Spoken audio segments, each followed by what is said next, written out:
Depois de a Ucrânia anunciar a interrupção do fluxo de gás natural da Rússia para a Europa por meio de gasodutos que passam pelo seu território, Vladimir Putin finalmente está livre para fazer uso de um novo tipo de arma, que são os próprios gasodutos. E aí, será que Putin utilizará gasodutos como arma? Se você ficou interessado e quer entender melhor quais as implicações desse possível gesto, me acompanha nesse vídeo. Ou se tem interesse também em outros temas das atualidades, geografia ou geopolítica, aqui é seu lugar. Então, vem comigo, já deixa o like nesse vídeo, faça a sua inscrição e dá uma olhada nisso aqui, ó. Hoje é sexta-feira, dia 3 de janeiro, é o primeiro vídeo que gravo nesse ano. Portanto, feliz 2025 para todos nós.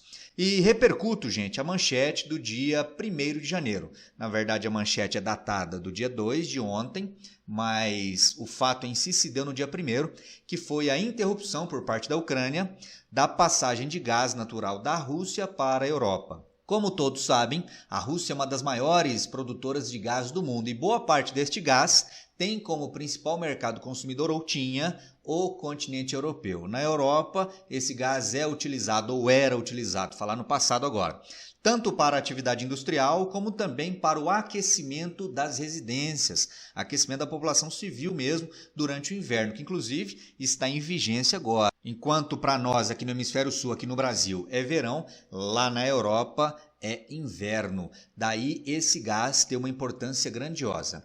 O que se dava era o seguinte, gente, aqui o mapa onde estão identificados os principais gasodutos que conectavam a Rússia até a Europa por meio da Ucrânia.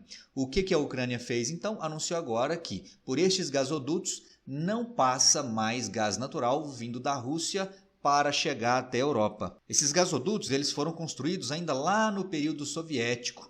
E aí, por meio de contrato que se encerrou no último dia 31 de dezembro, a Ucrânia fornecia ou permitia a passagem desse gás. Você às vezes se pergunta, né?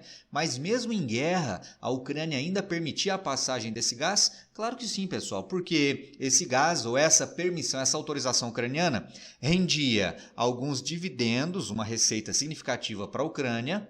Ou seja, a Rússia pagava para a Ucrânia para esse gás passar pelo território ucraniano, ao mesmo tempo que havia também uma grande pressão dos países europeus para não terem interrompido a passagem, a chegada desse gás nos seus territórios. Afinal de contas, muitos deles dependem fortemente deste gás. Porém, como houve um anúncio aí muito antecipado de que em algum momento a Ucrânia iria barrar a passagem desse gás, esses países, é claro, que se prepararam para esse momento, para que quando esse momento chegasse, eles tivessem ali alguma reserva de gás. Qual é o intuito da Ucrânia ao cortar esse fornecimento? É promover isso aqui, ó. Fim do acordo de gás custará 7,4 bilhões de euros, principalmente para a Rússia. Então, o prejuízo financeiro maior será para a Rússia. A Ucrânia também terá o seu prejuízo financeiro, mas bem menor. Aqui os números mais precisos, ó. A Rússia perderá 6,5 bilhões de euros anualmente em receita, já a Ucrânia terá uma perda de 0,5% do seu PIB, sem as tarifas cobradas pelo gás que atravessa grande parte do seu território, o equivalente a 900 milhões de euros por ano. Então, prejuízo para ambas as partes, contudo, muito maior para o lado russo. Aqui na imagem, inclusive, é uma imagem da sede da Gazprom, que é a petrolífera estatal russa. Esse prédio é a sede da Gazprom lá em Moscou. A Gazprom está para a Rússia, assim como a Petrobras está para o Brasil, aqui numa comparação para que fique mais fácil para você compreender. Então ficou claro, né? O corte do fornecimento de gás se dá no momento em que os países europeus já têm uma reserva suficiente para sobreviver, ao menos por um período, sem o gás russo, e a Ucrânia entende esse gesto como uma forma de tentar estrangular a economia russa e fragilizar aquele país, por consequência, no conflito que estes dois países, Rússia e Ucrânia, travam entre si. O que a Rússia, então, já busca fazer? A Rússia, sabendo que terá prejuízo em relação a não mais fornecer gás para a Europa, está buscando outros mercados. E quem aparece como grande possibilidade de absorver este gás natural russo? Os chineses, está aí, ó. Pequim, a China, portanto, pode se beneficiar com a oferta de um gás ainda mais barato. Segundo a agência de risco SP Global, o fornecimento de gás russo para a China deve alcançar a marca de 38 bilhões de metros cúbicos em 2025, um aumento de 8 bilhões de metros cúbicos em relação a 2024. Ou seja, já há projeções indicando que neste ano, que agora se inicia, a China absorverá ou importará uma quantidade ainda maior de gás da Rússia, o que vai ajudar a Rússia a diminuir o prejuízo do não mais fornecimento para a Europa e, por consequência, ajudar a sustentar sua economia, a economia russa, num período de guerra. O próprio Vladimir Putin, no discurso feito agora no final do ano, ele tratou de minimizar o fim deste gás que chega até a Europa. Olha só o que ele disse aí, ó, em um dos trechos do discurso. Ele afirmou que Kiev se equivoca se acha que sua postura de cortar o fornecimento de gás prejudicará a Gazprom.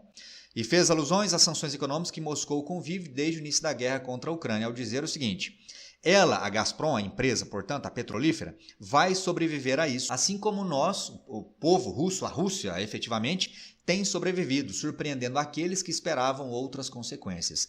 Então, da mesma maneira que a Rússia, segundo ele, vem sofrendo um monte de sanções desde o início da guerra, não serão estas sanções, ou melhor, este corte da compra de gás natural por parte dos países europeus, que vai fazer com que a Gazprom seja destruída ou tenha aí grandes problemas. Ele garante, então, que a empresa vai contornar tudo isso. E um outro detalhe importantíssimo de ser colocado em toda essa análise, em toda essa reflexão, é que, uma vez que a Rússia não mais precisa daqueles gasodutos, o que a Rússia poderá fazer?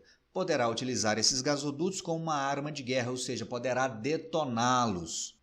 Tanto para provocar estragos, efetivamente explosões, como também para fragilizar ainda mais a já combalida infraestrutura energética ucraniana. Por mais que a Ucrânia não permita mais que esses gasodutos sejam usados para transporte do gás russo, eles têm uma importância muito grande para o próprio fluxo de gás dentro da Ucrânia. Então, destruí-los seria uma forma de a Rússia enfraquecer a infraestrutura energética da Ucrânia, que, como eu disse, vem sendo atacada desde o início da guerra e já está muito fragilizada. Olha só, a medida, portanto, traz riscos para a Ucrânia, a medida do corte do fornecimento desse gás. Moscou poderia decidir bombardear a rede de gasodutos ucraniana, que até agora foi poupada de ataques, uma vez que agora tem pouco incentivo, ou seja, a Rússia tem pouca razão para manter esses gasodutos intactos. Porém, é preciso refletir sobre um outro ponto de vista. Aqui, ó, vamos imaginar o seguinte: a Rússia vai lá e detona, destrói esses gasodutos para enfraquecer ainda mais a Ucrânia. Existe a expectativa, gente, de que a guerra possa terminar neste ano de 2025. Donald Trump está aí há poucos dias de tomar posse e há uma expectativa de que, sob a liderança de Trump, a guerra possa ter um desfecho. Uma vez tendo fim, é bem possível que em algum momento a Europa volte a demandar esse gás russo. Por quê, gente? Porque por mais que a Europa tenha encontrado aí no último ano, principalmente nos últimos meses, novos fornecedores de gás, ou seja, vendedores alternativos à Rússia, como por exemplo, países do norte da África, a Noruega, o próprio Catar e até mesmo os Estados Unidos, que tem fornecido gás para países europeus por meio da liquefação desse gás, portanto ele é exportado por meio de navios. Então, por mais que haja essas alternativas, todas elas são mais caras. Olha, por exemplo, a manchete, ó, do dia 2 de janeiro. Preço do gás natural na Europa subiu para valores máximos desde outubro de 2023. Então, gente, é possível a Europa viver sem o gás vindo da Rússia? É. Porém, a um custo muito maior. Então, para os próximos 12 meses, talvez até 2 anos, a maior parte ou boa parte dos países europeus conseguiram criar reservas de gás para sobreviver a esse período mais tenso. Mas e depois disso?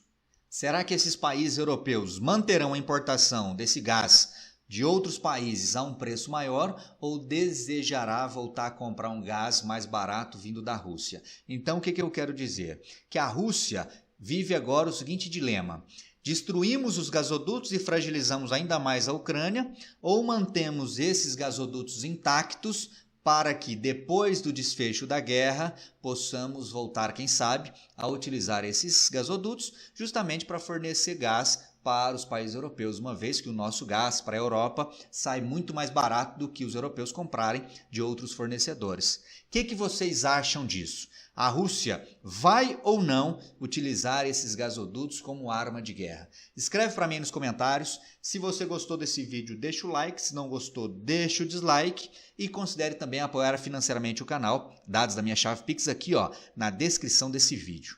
Por hora é isso, meu povo. Te agradeço pela audiência e nos vemos no próximo. Até lá, valeu!